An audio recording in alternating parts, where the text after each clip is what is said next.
Ok, salve a tutti, siamo qui con Valerio Caprara dopo la proiezione del film Il gallo nel pollaio e con Vincenzo Scarpetta.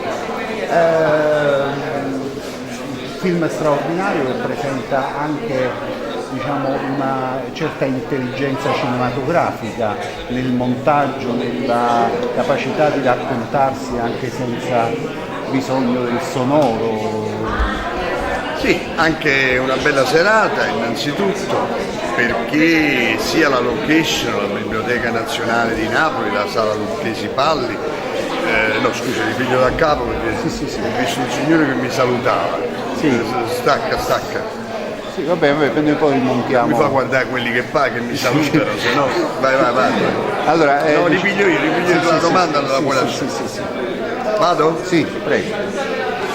Sì, è stata un'occasione eccezionale perché la bellezza, direi anche l'autorevolezza della location di questa Biblioteca Nazionale di Napoli, la Sala Rari, tutto è stato organizzato con grande accuratezza e con, il rispetto di quello di cui si è parlato, cosa che nelle presentazioni non avviene spesso. Noi abbiamo visto il film di Guazzoni, interpretato da Scarpetta, con le musiche elaborate dallo stesso Scarpetta.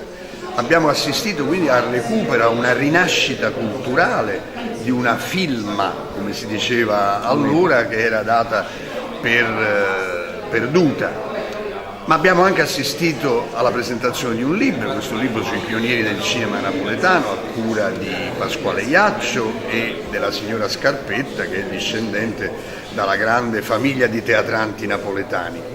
Ora questo cosa significa? C'è il piacere degli esperti, c'è anche un poco la soddisfazione di chi ancora coltiva con grande energia, passione l'arte del cinema così come è nato nella sua storia. C'è anche la soddisfazione dei napoletani che vedono confermato come la loro città è stata una delle culle dell'arte cinematografica nazionale e come già in quest'epoca veramente primitiva del cinema, che aveva cominciato i primi vagiti alla fine dell'Ottocento e qui siamo al 1916, quindi siamo vicinissimi alla nascita del cinema e già vediamo delle forme di rappresentazione così complete, così ammiccanti, così aperte verso il gusto del pubblico e quindi l'operazione di restauro, che è stata qui sottolineata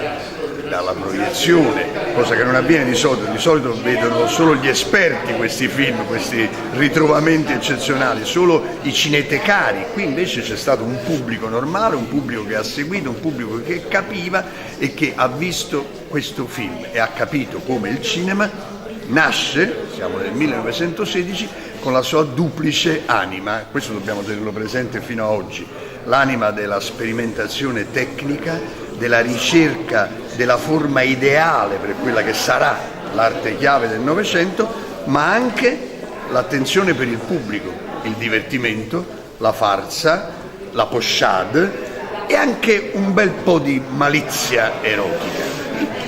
Ringraziamo Valerio Caprara. Buon lavoro. Grazie.